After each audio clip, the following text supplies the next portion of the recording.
Bonjour chers magiciens, et bienvenue dans cette nouvelle vidéo consacrée à la célébrité camerounaise, le ministre Laurent Esso. Voici pourquoi le ministre Laurent Esso n'a pas encore été arrêté, comme son collègue Amougou Belinga. D'où nous comprenons que la terre appartient aux premiers habitants. Mais on verra un jour. Restez branchés jusqu'à la fin de cette vidéo pour en savoir plus de notre gouvernement. Mais avant de commencer, abonne-toi à la chaîne et active la cloche de notification, clique sur l'option toute pour une communauté magique, et encore plus grande. On commence. Laurent Esso, né le 10 août 1942, est un homme politique camerounais qui a occupé une succession de postes clés sous le président Paul Biya depuis 1988. Il a servi dans le gouvernement du Cameroun en tant que ministre de la Justice de 1996 à 2000, ministre de la Santé publique de 2000 à 2001, ministre de la Défense de 2001 à 2004 et ministre des Affaires étrangères de 2004 à 2006. Par la suite, Esso a été secrétaire général de la présidence, avec rang de ministre d'État, de septembre 2006 à décembre 2011. Il est ministre de la Justice depuis décembre 2011. De souche Sawa, Esso est né à Douala, et il étudie à l'université de Yaoundé, et poursuit sa formation à l'ANAM.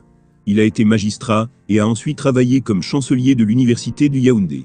Esso a quitté son poste à l'université de Yaoundé, lorsque le président Paul Biya l'a nommé secrétaire général adjoint de la présidence, le 16 mai 1988. Considéré comme un technocrate réformateur, Esso a passé moins d'un an en tant que secrétaire général adjoint de la présidence avant Biya l'a plutôt nommé directeur du cabinet civil de la présidence, le 13 avril 1989. Esso est resté directeur du cabinet civil pendant 7 ans, il a ensuite été nommé ministre de la Justice du gouvernement nommé le 19 septembre 1996. Le 18 mars 2000, il a été transféré de son poste de ministre de la Justice à celui de ministre de la Santé publique. Après un an dans ce dernier poste, il a été nommé ministre délégué à la présidence en charge de la Défense, le 27 avril 2001. Forte révélation de dernière minute. Comprendre pourquoi Paul Biya n'a pas encore livré Laurent Esso Africa Press, Cameroun.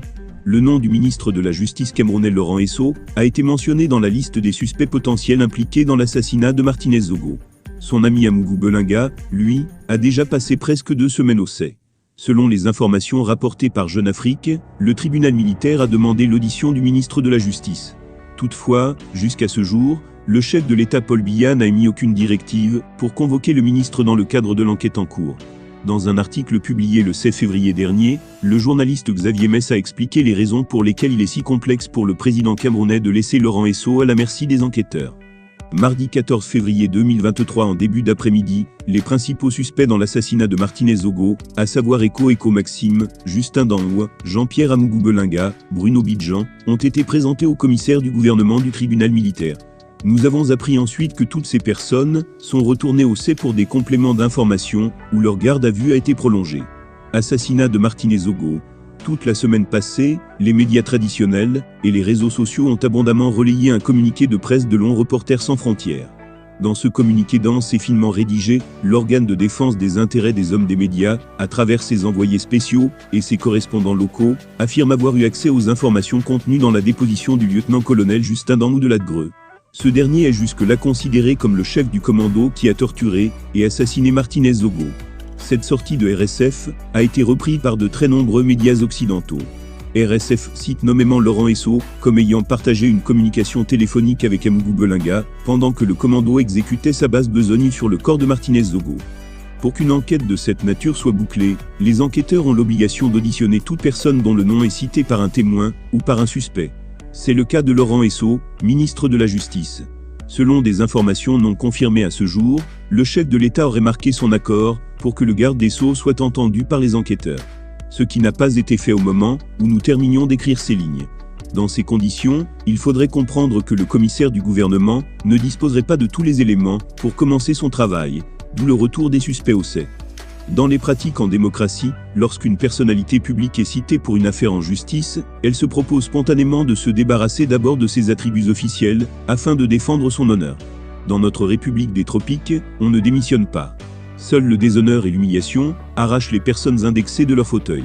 Paul Biya pourrait-il laisser Laurent Esso à la merci des enquêteurs? C'est un dilemme pour lui. Les deux hommes ont confectionné ensemble les institutions du Cameroun depuis 1982. Ils se connaissent un peu trop. Ils ont quelques caractéristiques en commun, la froideur, l'insensibilité, l'indifférence vis-à-vis de leurs semblables. Dans leur parcours administratif et politique, chacun sait où il tient l'autre. Laurent Esso est le seul membre du gouvernement qui parle à Paul Biya en le regardant droit dans les yeux. Le magazine Jeune Afrique, il y a quelque temps, avait fait sa manchette, avec le titre et une photographie d'Apparat. Et si c'était lui? Fermez les guillemets, avait-il posé cette question programme. Connaissant les habitudes de ce journal, une pareille sortie n'était pas fortuite. Ce fut une commande ou un ballon d'essai.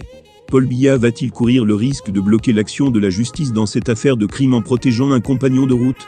Répondre à une convocation en justice n'est pas synonyme d'une culpabilité. Laurent Esso le sait mieux que tout le monde. Les Camerounais attendent que Paul Biya gère ce dossier de Martinez Zogo avec équité et impartialité. La communauté internationale le regarde. De sa façon de répondre à ses attentes, il sortirait de son long règne par la grande ou par la petite porte. Je vous remercie d'avoir écouté cette vidéo jusqu'à la fin. Dis-nous en commentaire pourquoi Laurent Esso n'a pas encore été arrêté et condamné. J'attends vos avis en commentaire. Merci d'écouter votre chaîne préférée, Le Carrefour du Savoir.